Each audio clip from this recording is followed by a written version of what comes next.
What's up guys? Welcome to AnimeKouhai. If you'd like to help me out, please hit the like button and subscribe to my channel.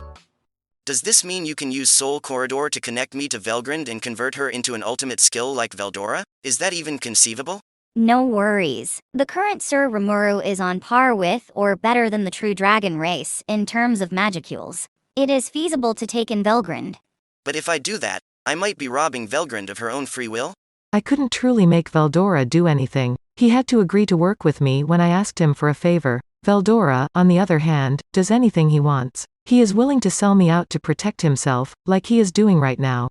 Although I would have sentenced him to food confiscation at such a time, when I think about it, he truly does give me a hard time. Even if he did anything bad to me, reversing his freed status was impossible. I could cut off the energy source, but I couldn't make Veldora vanish. Furthermore, the amount of magicules possessed by a true dragon was so great that it could not be lost by chance. He was free to do whatever he wanted as long as Veldora did not return on his own volition. In other words, no coercive force existed. Basically, I couldn't make Veldora do anything when he was free. When I considered it this way, I knew Velgrund would be in the same situation. It would be an easy method to show my innocence if I put her in the same situation as Veldora and then release Velgrund. I wouldn't be misunderstood or caught in the crossfire anymore. Sibling fights? I'm completely clueless. That's not something I'm familiar with. Let's put her in the same situation as Veldora. If you're unsure, do you want to impose certain constraints on Velgrund? Is it even possible to have restrictions? Putting Velgrund under constraints so she can't resist may be necessary in the future. But that violated my principles. Worse, if Velgrund was not persuaded, it would have been wiser to leave her in imaginary space isolation. I'd become the same as Rudra if I imposed a required condition on her. It's fine if she doesn't want to help me. She can go live her life as long as she commits to remain out of my way. Understood. That seems only appropriate for Sir Rimuru.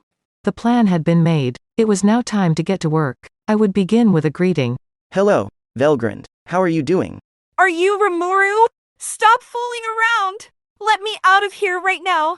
When I focused my attention on my imaginary space, Velgrund went on the rampage. It would look like a strange slime approaching a lovely woman if you could picture the scene. Indeed, a heinous criminal. That slime was me, or rather, me in human form. No, it was.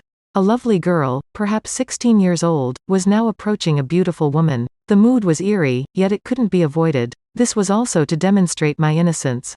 I extended my hand to Velgrund in the image. The Soul Corridor was then created when I ate Rudra's influence and let it go. Since there were doors on both sides, Velgrund could not speak to me unless she opened her heart. I could communicate with her, so I didn't consider it a waste of time. These tasks were done without difficulty. Velgrund, who had been raging, had calmed down, and I was taken aback by the rapid change. Rimuru? You didn't do anything shady to my sister, did you? You moron. Certainly not. In fact, if you had properly persuaded her, I wouldn't have had to go through all of this trouble. We were going to fight when... Shut up! Yes. I'm truly sorry. Immediately after hearing a loud cry, Veldora and I both bowed our heads. To tell the truth, I was terrified. It's no surprise Veldora found her difficult to deal with. What the hell does this mean, Rimuru? Even if you ask, I have no idea what you mean. I had no clue what she was talking about. There, I can hear the voice of my split body, but these noises don't seem to go through. What in the world did you do? I became nervous as an extremely attractive woman gazed into my eyes. I started to feel faint since I could feel her breath on my face. She had a pleasant odor. Perhaps because Velgrund didn't ordinarily need to breathe, her breath was so pleasant and fragrant. This is not the time for it. Velgrund is most likely asking the questions, since she is no longer under Rudra's control. Are you annoyed with me? This is only your imagination. Is that so? But, anyway, I opted not to dig too much and asked Seal for an explanation. The story, according to it, was straightforward. Rudra had no power over the Velgrund in front of me, but he did have control over the split body over there. That's why I was utilizing the infinite prison to prevent information from flowing. Only information from the opposite side can be obtained when information is blocked. The Velgrund on the other side was thereby trapped. She couldn't understand what I was thinking when under Rudra's grip. It was just one way. Although I knew Seal was doing incredible feats, I no longer found it surprising. To put it another way, we can show that you were under control if we analyze the difference in consciousness. As one would expect from Rimuru. Let's put our trust in Rimuru here, sister? Shut up! Yes. Veldora, who had intervened, was being disciplined once more, which made me a little delighted. Velgrund appeared to be thinking about something after yelling at Veldora. She was presumably trying to figure out what I was talking about and the split body over there. I, too, saw the situation on the flagship through the eyes of my companions. The battle was nearing its conclusion.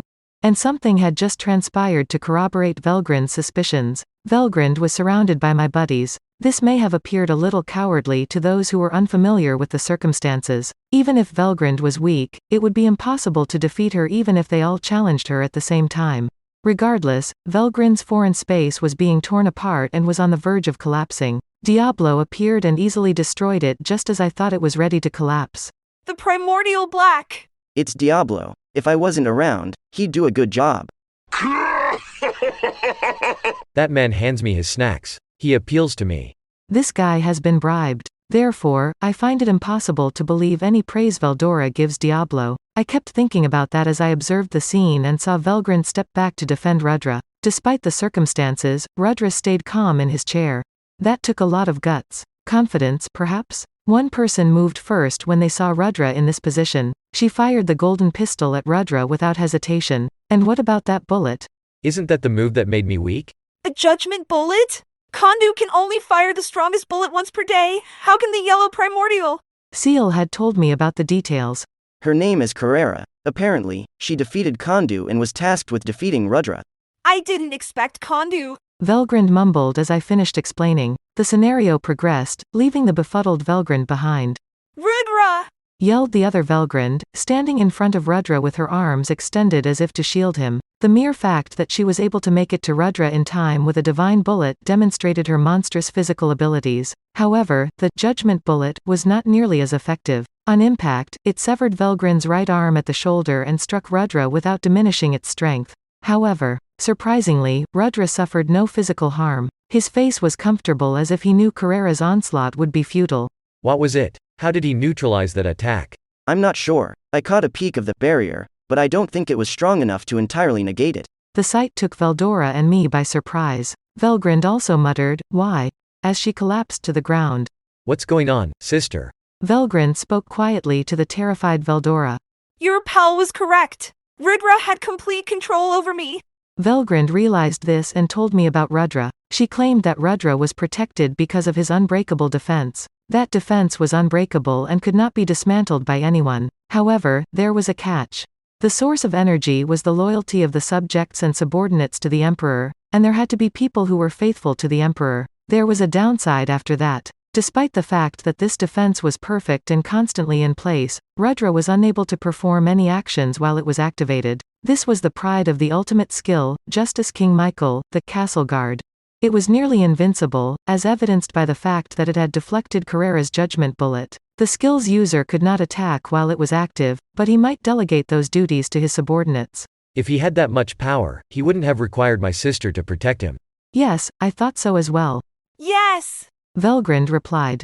That's why it would have been better for me to pretend to protect him before going on the offensive. But the fact that I acted that way... Velgrund realized she was being thought-directed, as she found herself pushing to defend Rudra. Rudra, on the other hand, kept the absolute castle guard, and did not move. That's the way it was supposed to be. What? Velgrund exclaimed in amazement. And we were all stunned. This was due to Rudra promptly releasing the castle guard, and piercing Velgrund's chest as she rushed towards him after losing her right arm. It was as though Rudra had planned to assault Velgrund. I see. So that's the way it is. That person, my beloved Rudra, has vanished. Velgrund's eyes welled up with tears. Rudra chuckled loudly as if to prove Velgrund's somber comments. You should be honored, Velgrund, to be of help to me. I'll put your abilities to good use. Velgrund on the other side bent down in pain as soon as Rudra stated that. Isn't that Yuki's steel life? The Justice King Michael can also freely employ the skills of the targets under his control? What? That ought to be criminal. Veldora and I exchanged glances after hearing Velgrund's explanation. I'll just leave you to deal with Rudra. Don't be a moron. I don't need to argue that I am the best, but I don't want any trouble, so please excuse my refusal. I'll make you some dessert. It's tempting, but... As we squabbled, Velgrund gazed at us with scorn. Maybe that's why her weeping seemed to have stopped. It goes without saying it pleased me. That, as well as, in regards to the Rudra who seized Velgrin's power. What exactly do you mean by Rudra as Justice King Michael? I had an idea, but I wanted to hear it from Velgrind herself, so I asked the question. Rudra had already reached his limit. His soul was worn out from being reincarnated so many times. What you're looking at is Rudra, but it's also not. He was long ago replaced by the Justice King Michael. Velgrind responded solemnly. No, a skill born of the Master's desire cannot be harmful to the Master himself. No, that isn't it. Veldanava bestowed the power of Justice King Michael on Rudra. Covenant King Uriel was the skill that Rudra acquired out of his own free will. It is missing and unaccounted for at this point since Veldanava, our brother, has still not returned. Oh, but I think I have it, right? It wasn't the perfect time to express that, so I chose to remain silent. Velgrind went on to explain further. To summarize, she stated that Rudra's multiple reincarnations had diminished his soul's power, causing him to lose control over Justice King Michael. When I heard about this, it occurred to me that this may be interpreted differently than a skill betraying its host. Indeed, if I were in the same situation as the Justice King Michael, I would strive for the revival of my true master, even if it meant taking control of the temporary host. That's what I assumed. Seal, as a Manas, I knew would never give up, no matter how tough the task. That's why I couldn't help but sympathize with Justice King Michael. But that didn't mean. This can't be ignored. The Justice King Michael has most likely developed into a self-aware Manas. If that's the case, its goal must be radically different from what Rudra had in mind. Manas? What the hell? Wait. Do you think the Justice King Michael is after something, Rimuru? I'd respond because I was asked. Isn't it the return of Veldanava? It will undoubtedly sacrifice anything to reach that objective. As a result, we can't just leave it there, I explained. Velgrind's face turned pale. At that point, a new figure came and attacked Velgrind, who was now fighting Rudra. Isn't that Phantom King Feldway?